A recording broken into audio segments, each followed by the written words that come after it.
Hello అండి, welcome to our channel. అందరికీ నమస్తే. ఈరోజు నేను ఒక కొత్త స్టోరీతో మీ ముందుకు వచ్చేసాను. ఒక తండ్రి కూతురు ఉంటారు. ఆ అమ్మాయి 2వ క్లాస్ చదువుతుంది. తండ్రి చిన్న జాబ్ చేస్తూ ఉంటాడు. ఇద్దరూ చాలా ఇష్టంగా ఉంటారు.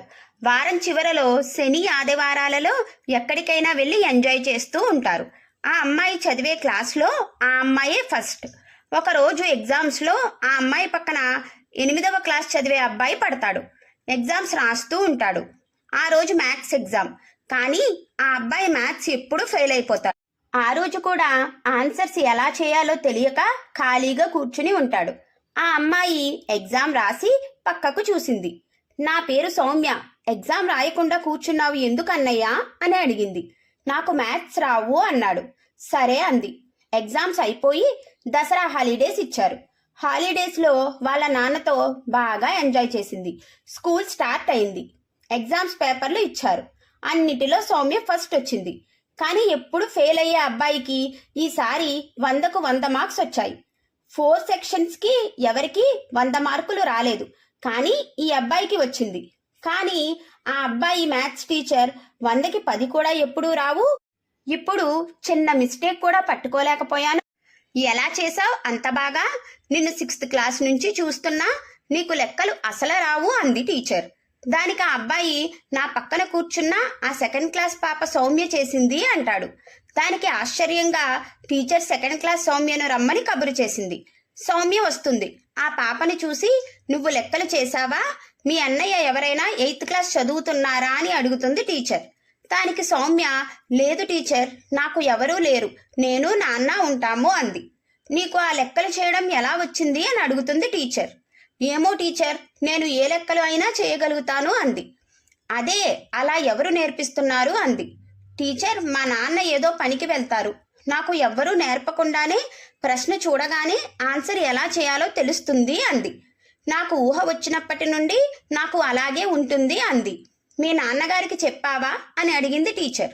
లేదు టీచర్, ఇప్పటి వరకు అని నేను నా క్లాస్కి వెళ్తాను అంది. సరే అని ఆలోచనలో పడిపోతుంది టీచర్. సౌమ్య క్లాస్ టీచర్ని అడుగుతుంది సౌమ్య గురించి.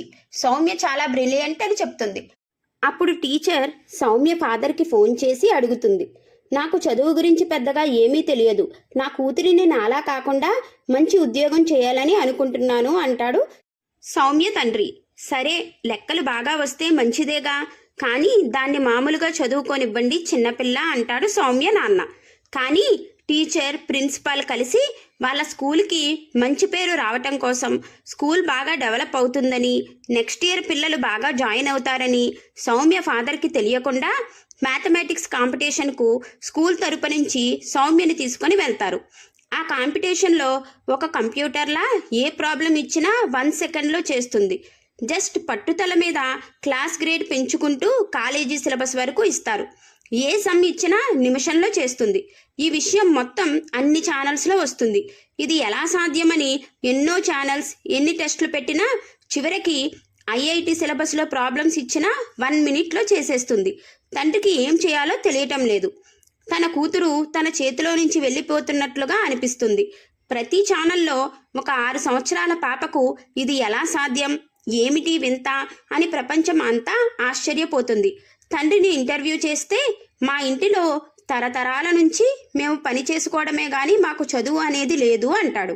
మర్నాడు 2 సైంటిస్టులు వచ్చి, మీ అమ్మాయిని మా అబ్జర్వేషన్లో ఉంచుతాం, కొన్ని టెస్టులు చేయాలి, మీ అమ్మాయి మీద పరిశోధనలు చేస్తే మిగిలిన పిల్లలను కూడా ఇలా తయారు చేయవచ్చు, తర్వాత మీ అమ్మాయిని మీ ఇంటికి పంపించేస్తాం, మీరు ఈ సహాయం చేస్తే మీరు తరతరాలుగా కూర్చుని తినేంత డబ్బు ఇస్తాము, మీరు ఒక్క 2 నెలలు పంపండి అంటారు. సౌమ్య తండ్రి కిటికీలో నుంచి బయటికి చూస్తాడు. పిల్లలతో ఎంతో హాయిగా సౌమ్య ఆడుకుంటుంది. మీరు ఎన్ని లక్షలు అడిగినా ఇవ్వడానికి మేము రెడీగా ఉంటాము అంటారు ఆ సైంటిస్టులు. మీరు మా దగ్గరికి పంపకపోయినా మీ సౌమ్యని ఎవరైనా ఎత్తుకెళ్ళిపోతారు అంటారు. వాళ్ళు అడుగుతున్నట్లు లేదు, బెదిరిస్తున్నట్లుగా ఉంది. దానికి సౌమ్య నాన్న, రేపు నా భార్య తద్దినం, అందువలన ఎల్లుండి వచ్చి తీసుకొని వెళ్ళండి అంటాడు. సరే అని ఆనందంగా కొంత డబ్బు ఇచ్చి వెళ్ళిపోతారు. అలా చాలా ఫోన్స్ వస్తాయి, సౌమ్యను మేము తీసుకుని వెళ్తాము అని. సౌమ్య తండ్రి, భగవంతుడు దానికి ఎంత టాలెంట్ ఇచ్చినా అది నా కూతురు, అందరూ దానిని ఇబ్బంది పెడతారని అర్థం చేసుకుని చీకటి పడిన తర్వాత తన లారీల్లో సౌమ్యను ఎక్కించుకొని ఎవరూ గుర్తుపట్టలేనంత దూరం తీసుకుని వెళ్ళి వాళ్ళు ఇచ్చిన డబ్బుతో ఒక కిరాణా కొట్టు పెట్టాడు. సౌమ్యని స్కూల్లో వేయకుండా తన కళ్ళ మందే ఉంచుకొని కొట్టులో ఉంచుకొని పని నేర్పుతున్నాడు.